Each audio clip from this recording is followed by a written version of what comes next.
Saya Retno Listiarti, saya adalah salah satu komisioner di Komisi Perlindungan Anak Indonesia.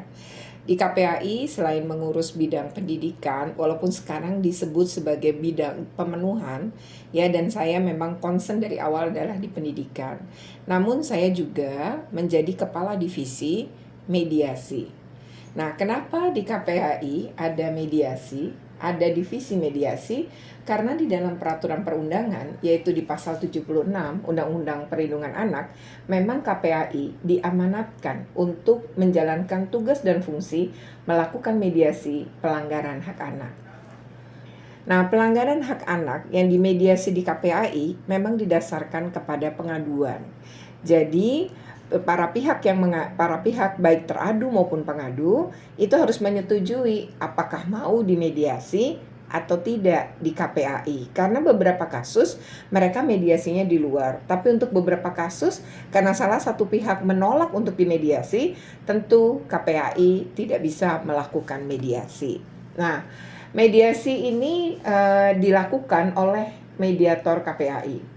Saat ini ada 16 mediator yang dimiliki oleh KPAI. Dan 16 mediator ini seluruhnya bersertifikat Mahkamah Agung dan sudah melalui pelatihan sebagai mediator. Apa itu mediasi? Mediasi itu sebenarnya adalah sebuah penyelesaian dari sebuah kasus pelanggaran hak anak antara para pihak yang kemudian diselesaikan oleh pihak yang ketiga. Nah, pihak ketiga ini bernama mediator. Mediator itu adalah pihak yang netral, pihak yang tidak memihak. Salah satu pihak itu kami tidak memihak, dan mediator ini memang fungsinya membantu para pihak menyelesaikan masalahnya.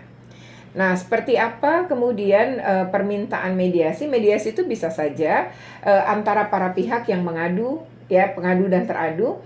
Tapi mediasi bisa saja dihadiri oleh pihak-pihak terkait dalam hal pemenuhan hak anak. Misalnya masalah sosial melibatkan dinas sosial, masalah pendidikan akan melibatkan dinas pendidikan. Nah, lalu bagaimana cara melakukan mediasi di KPAI atau meminta KPAI melakukan mediasi? Bisa saja pengaduan, tapi bisa saja diminta. Bagaimana cara diminta? Misalnya kasusnya tidak diadukan di KPAI, tapi membutuhkan bantuan mediasi dari mediator KPAI, maka bisa mengajukan surat. Nah, lalu kepolisian itu juga beberapa kali melakukan rujukan, ya, pelimpahan bahwa kasus yang masuk di kepolisian kemudian juga diupayakan untuk diselesaikan dengan mediator di KPAI. Nah, terkait dengan hal ini, KPAI itu setiap tahun memang tidaklah sama, ya, jumlah mediasinya berapa. Mediasi itu sulit diukur karena tergantung para pihak. Kadang-kadang sudah dipanggil sampai 3 kali, ya. Pertama pengadunya datang, teradu enggak. Kedua pengadunya datang, pengadunya enggak. Dan yang ketiga kadang-kadang dua-duanya enggak pernah datang. Nah, ini yang tidak mungkin kemudian dilakukan mediasi. Nah, akhirnya hanya sampai pada panggilan, kami menutup kasus tapi tidak dimediasi. Beberapa kasus dimediasi, ya tentu saja akan dicarikan berupaya nih, ya, semua mediatornya untuk membantu para pihak menyelesaikan masalahnya dan mencarikan jalan keluar dari problem pelanggaran hak anak. Karena bagi KPAI, kepentingan terbaik bagi anak adalah di atas segalanya. Kalau untuk tahun ini, KPAI ini sampai bulan Maret ini sudah melakukan mediasi terhadap 11 kasus. Ya, 6 diantaranya pengasuhan, 5 lagi adalah kasus pendidikan. Sementara kalau mengikuti data tahun lalu jumlahnya fluktuatif. Pernah dalam 1 tahun 66, tapi pernah 47. Ya, itu adalah angka yang memang sulit diperkirakan, tapi rata-rata mediasi di KPAI itu 1 bulan bisa dilakukan 4 kali. Nah, atau 4 mediasi yang diselesaikan, atau 4 kasus pelanggaran hak anak yang diselesaikan.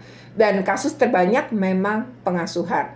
Yang kedua adalah pendidikan, yang ketiga adalah sosial. Nah, itu kira-kira kasus yang beberapa yang bisa dimediasi di KPAI, dan kami mendorong daripada diselesaikan di meja hijau, maka sebaiknya penyelesaian untuk kepentingan terbaik bagi anak ya menggunakan meja coklat saja.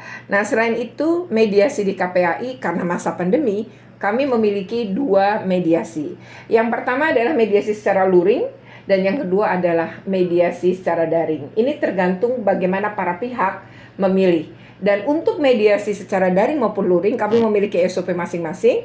Nah, tapi salah satu SOP untuk luring memang harus antigen. Nah, sementara beberapa kasus, misalnya itu di luar kota, maka memang kami mendorong penyelesaiannya menggunakan mediasi secara daring.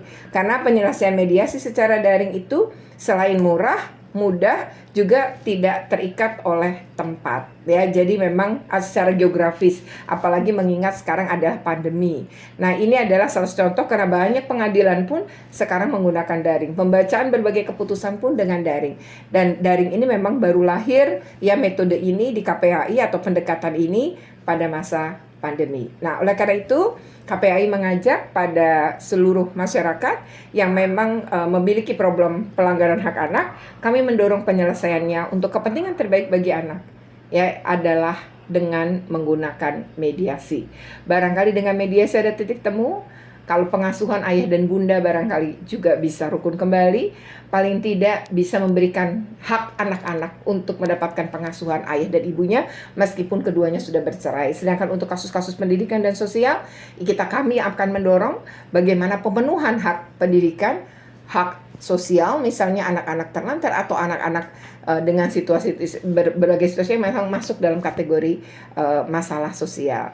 Nah, kita akan membuka ya bagi masyarakat yang memang ingin menggunakan fasilitas mediator KPAI. Tentu saja selama itu dilakukan di KPAI, seluruhnya tidak berbiaya atau gratis. Demikian informasi tentang divisi mediasi yang ada di KPAI. Semoga bisa menjadi informasi bagi masyarakat dan dapat memanfaatkan ini ya. Demikian informasi dalam video ini, semoga bermanfaat. Terima kasih. Assalamualaikum warahmatullahi wabarakatuh.